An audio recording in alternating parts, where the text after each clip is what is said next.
नमस्कार दोस्तों, आप देख रहे हैं आईना अब तक सच, जहां हम वहां। वीडियो अच्छा लगे तो लाइक शेयर जरूर करें। आज का ब्रेकिंग न्यूज सिवान से।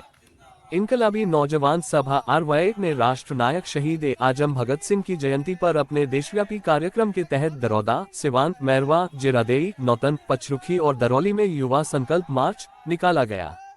इस अवसर पर बड़ी संख्या में नौजवानों का जत्था संगठन के झंडा, बैनर और पोस्टर से लैस होकर जुलूस निकाला। इस जुलूस में शहीद आजम भगत सिंह की क्रांतिकारी विरासत जिंदाबाद, भगत तेरा मिशन अधूरा, हम सब मिलकर करेंगे पूरा, शहीदों के सपनों को नीलाम करने वालों खबरदार, देश का युवा है तैयार, नफरत का कारोबार बंद करो, रोजगार का प्रबंध करो, रोजी दो रोजगार दो, नहीं तो गद्दी छोड़ दो, देश के छात्र युवाओं के भविष्य के साथ खिलवाड़ बंद करो, मुद्दा मत भटकाओ, रोजगार कहा कि ये बतलाओ, रोजगार पर श्वेत पत्र लाना होगा, रेल, बैंक व कल कारखानों को बेचना बंद करो, देश की संपदा को देशी विदेशी पूंजीपतियों के हाथों बेचना बंद करो, जैसे गगनभेदी नारे लगाकर सभा किया गया। सभा को संबोधित करते हुए इनकलाबी नौजवान सभा के प्रदेश सहसचिव जयशंकर पंडित ने कहा कि शहीद आजम भगत सिंह देश के युवाओं के प्रेरणादायक है। भगत सिंह ने पूंजीवाद और साम्राज्यवाद को मानव जाति का सबसे बड़ा दुश्मन बताया। वह हर प्रकार के शोषण के खिलाफ थे।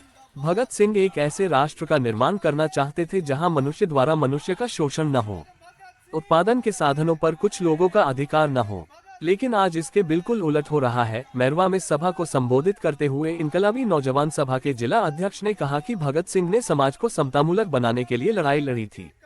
वर्तमान सरकार उनके सपनों को कुचल रही है। लोकतंत्र और संविधान खतरे में है। इसे बचाने के लिए भगत सिंह को अपना आइकॉन मानने वाले नौजवान इनकलाबी नौजवान सभा के नेतृत्व में देश भर में संघर्ष चला रही है। जिरादेई में विशाल यादव ने सभा को संबोधित करते हुए कहा कि ऐसे दौर में भगत सिंह को याद कर रहे हैं जब केंद्र की मोदी सरकार के चंद दिन बचे हैं। देश के छात्र नौजवानों को नई सरकार चुननी है। इस संदर्भ में सरकार के कार्यकाल का लेखा जोखा जरूरी है। आज छात्र युवाओं, संवैधानिक मूल्यों और नागरिक अधिकारों, दलितों, अल्पसंख्यकों, महिलाओं पर सत्ता प्रायोजित हमले किए जा रहे। दरौली में जगजीतन शर्मा ने कहा कि मोदी सरकार ने युवाओं के साथ रोजगार के सवाल पर छल किया है। 2 करोड़ रोजगार देने की बात तो की गई, परंतु रोजगार देना तो दूर बल्कि करोड़ों रोजगार के अवसर खत्म कर दिए गए। छात्र युवाओं के शिक्षा रोजगार निगलने वाली मोदी सरकार ने पूरे देश को हिंसा, उन्माद व मोब लिंचिंग को भी बढ़ावा दिया है। मोब लिंचिंग के आरोपियों को मंत्रियों द्वारा माला पहनाने का भी कार्य किया गया। इतना ही नहीं, पूरी भाजपा पार्टी समय समय पर खुलेआम बलात्कारियों के संरक्षण में उतरती रही है, जिसका ताजा उदाहरण बृजभूषण सिंह प्रकरण से लगाया जा सकता है। और यह सब देश के राजनीतिक इतिहास में पहली बार हुआ है। नौतन में संजीत राम ने कहा कि आज देश के नौजवान सम्मानजनक रोजगार चाहते हैं, बेहतर भविष्य चाहिए, जिसके लिए वह रात दिन संघर्ष कर रहे हैं, लेकिन इस नौजवानों को रोजगार उपलब्ध कराने के बदले उनके हाथों में भाजपा सरकार तलवार थमाकर उन्हें नफरती, उन्मादी और दंगाई बनाकर एक विशेष धर्म के खिलाफ युद्ध में झोंक देने का अभियान चला रही है, जिसके खिलाफ आरवाई भगत सिंह और अंबेडकर को अपना आइकॉन मानने वाले नौजवानों को संगठित कर देश भर में इस नफरत के कारोबार और इस तबाही और बर्बादी के खिलाफ देश भर में आंदोलन चला रही है। इस मार्च में विकास यादव, सत्येंद्र, सुजीत कुशवाहा, सुनील कुशवाहा, अरविंद प्रसाद, अमित पंडित, राजू राम, लालबाबी पासवान, अरविंद राम, मनोज बैठा, संजीत राम सहित तमाम लोग उपस्थित थे। आप देख रहे हैं आईना अब तक सच, जहां हम वहां। वीडियो अच्छा लगे तो लाइक शेयर जरूर करें। धन्यवाद। आइए वीडियो में देखते हैं उन्होंने क्या कहा। शहीद आजम भगत सिंह का जन्म दिवस मना रहे हैं। आप लोग जानते हैं कि शहीद आजम भगत सिंह अंग्रेजों के जब देश में ईस्ट इंडिया कंपनी का राज था, उस समय शहीद आजम भगत सिंह ने अंग्रेजों को इस देश से भगाने के लिए, अंग्रेजों से इस देश को मुक्त कराने के लिए उन्होंने इस देश को नौजवानों से अपील किया था कि जब देश की संसद, जब देश की विधानसभाएं जब बहरी हो जाए, उसमें बैठे हुए लोग जब बहरी हो जाए, तब हमें देश में बड़े बड़े धमाका करने की जरूरत पड़ता है। और उन्होंने उस दौरान जो असेंबली था उसमें बम फेंक करके और ये संदेश दिया कि अंग्रेज सरकार और अंग्रेज पूरे बहरे हो चुके हैं, इस देश के लोगों के दुख दर्द से उनको कोई लेना देना नहीं है, कोई मतलब नहीं है। तब जा करके इस अंग्रेजों ने शहीद आजम भगत सिंह को जबरदस्ती बिना केस चलाए ही फांसी पर चढ़ा दिया था। और आज हम लोग भगत सिंह को इसलिए याद कर रहे हैं कि आज के दौर में भगत सिंह की जरूरत है, क्योंकि भगत सिंह इस देश के नौजवानों से अपील करते थे कि जब जब देश में कोई तनाशाह सत्ता पर बैठ जाता है तो वैसे तनाशाह को नेस्तनाबूद करने के लिए देश के नौजवानों को आगे आना होगा।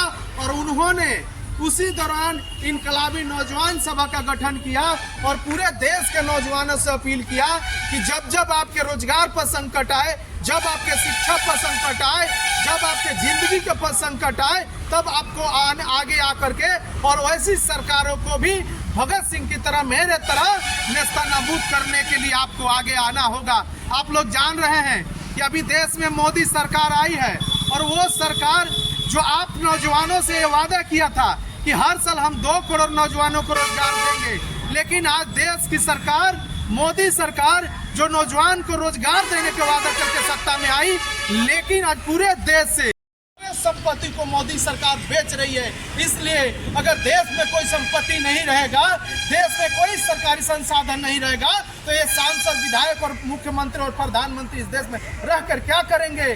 जो लोग हमारे टैक्स के पैसे से लाखों रुपया हर मंथली अपनी सैलरी लेते हैं, हर महीने अपनी सारी सुख सुविधाएं लेते हैं, लेकिन वही लोग जब संसद और विधायक आइएगा, बीटेक एमटेक करके लोग जा रहे हैं तो 15,000 और 20,000 मिल रहा है। लेकिन पुराने दौर के हम जब इतिहास को देखें, जब हमारे पिता, हमारे दादा जो लोग सरकारी नौकरी में थे, जब इस दौरान रिटायरमेंट हुए तो उनको अच्छी खासी सैलरी मिलती थी, उसके बाद रिटायरमेंट के बाद अच्छा पैसा मिलता था, जिससे उनकी जिंदगी जो 60 साल के बाद गुजर बसर होता था। लेकिन ये मोदी सरकार जो खुद पेंशन लेते हैं, जो खुद सांसद पेंशन लेते हैं, जो खुद एमएलसी पेंशन लेते हैं, जो खुद विधायक पेंशन लेते हैं, वो लोग कह रहे हैं कि देश में किसी लोगों को पेंशन नहीं दिया जाएगा।